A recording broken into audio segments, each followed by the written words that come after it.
every day. And do you have any idea of what the garbage they put in tobacco into the cigarettes?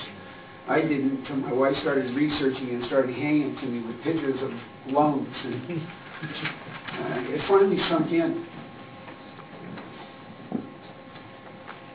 I tried patches, I tried Nicorette, I tried hypnosis, I tried all kinds of things. And without reading all this, I was able to quit in 6 weeks. And I haven't had a cigarette now in 8 weeks. And I've now taken it down to where I don't have nicotine in my vaporizing. It's now a toy that I enjoy a great deal. But I did it with the vaporizer, and I just think it would be a travesty to not encourage it. I think it should be embraced. I think we should be looking into it to really use it as a tool to become smoke-free. Thank you.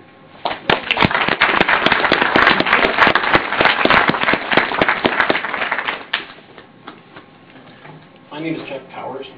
I live at 141 127th Street East in Tacoma. Unlike a lot of the folks who are here, I'm a non-smoker and have been my entire life. However, my father died from very serious emphysema caused by smoking. I saw what he went through to the point where he could not breathe without an oxygen machine. He could not leave his house without being attached to a hose. And despite the fact that even though having been around him all those years, I always had a knack for wanting a cigarette even though I've never touched one because of the secondhand smoke. I'm here basically to say that every time I go to a public building now, because of our laws of not being able to smoke inside, which is a great deal, I like that, I still have to hold my breath for 40 feet before and 10 feet inside to get past the smell of it. My wife, who has sensitivity about anything, doesn't even want to go into buildings or around buildings because of the outside smell of the cigarettes. A few weeks ago, my best friend in all the world found the e-cigarette. He can now enjoy that very thing within 2 feet of me, and I cannot smell it. It doesn't bother me. It doesn't irritate my nose. My wife doesn't know that he's been around. He doesn't know it's been in my car because there is no residual. I also find it quite curious that we're so quick to try and regulate something like this, and almost a little bit hypocritical. Most kids that I grew up with that started smoking stole the cigarettes right out of their mother's purses. It was easy to steal 2 to 3 to 4 of them without anybody ever noticing. But having watched what my friend purchases, like one gentleman already said, I guarantee you if somebody steals 1 of your 2 electronic cigarettes, you're going to notice it. I think that, yes, we need to protect the kids, but I think by making this harder for parents and for adults to have them and to enjoy them freely will actually make it easier for kids to continue stealing cigarettes. I also think it's kind of unusual that we fight drugs, but we give out needles. We say that promiscuous sex is bad, but yet you can go to any DSHS office and on their countertop find a bottle or a fish jar of condoms randomly given out. But yet all the people in the DSHS office, most of them reek of cigarettes. Maybe we should give out the e-cigarette on the counter along with the condoms. It might help them. It would also save them a lot of money that they don't have to be spending as it is. Last point is the cleanliness of it. To this point, I have never seen anybody throw an electronic cigarette out their window.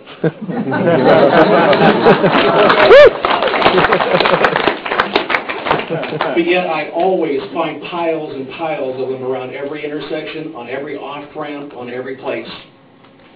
I also hear the argument about studies and availability of it. And God forbid that I can ever be a good researcher. Looks like my time is up, but I would like to close with this. That in 5 minutes of going through the internet this week, I found the American Association of Public Health came out in favor of it.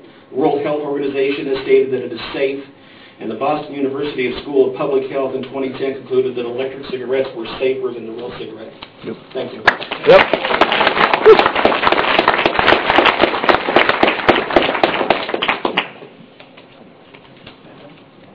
My first question is, what is the hurry?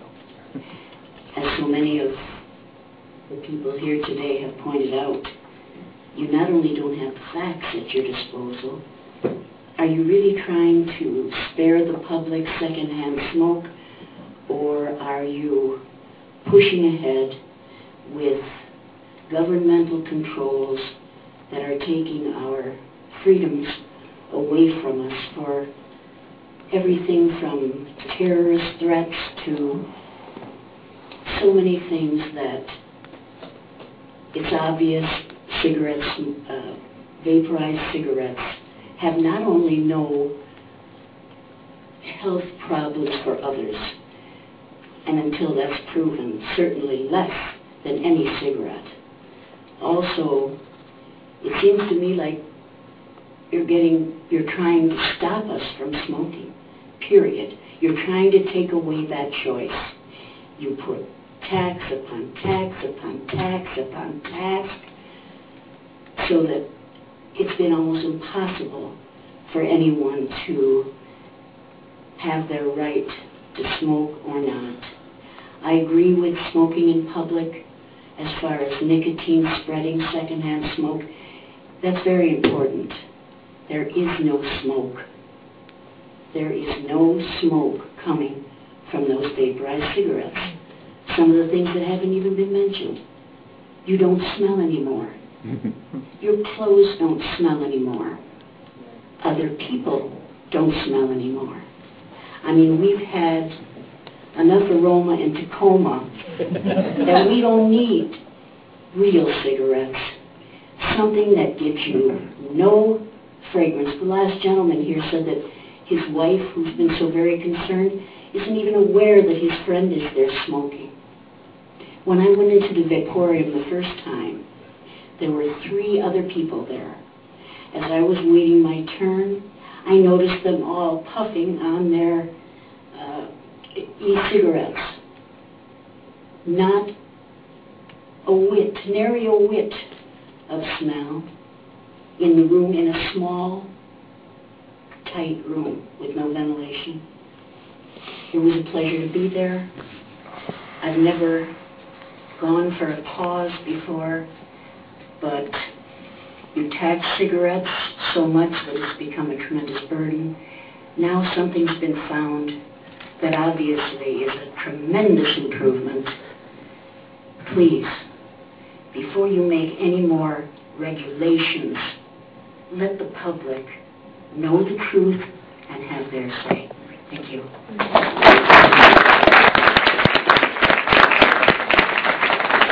Hi, I'm Matt Wachowski, 710 20th Street West in University Place, Washington. A 5-year-old asked me, why am I holding a pretend cigarette? And I told her flat out, smoking is so addictive, or cigarettes are so addictive, that as an adult I have to pretend to smoke, not to smoke. Very simple message. Given there's no objective evidence whatsoever that this is harmful, I see this as being a freedom of speech issue. My freedom to tell kids that. And I think we're all on the same side here. Every time I buy one of these, I am not spending $24 for cigarettes. That's $24 not going to big tobacco. And I think that is victory. Thank you.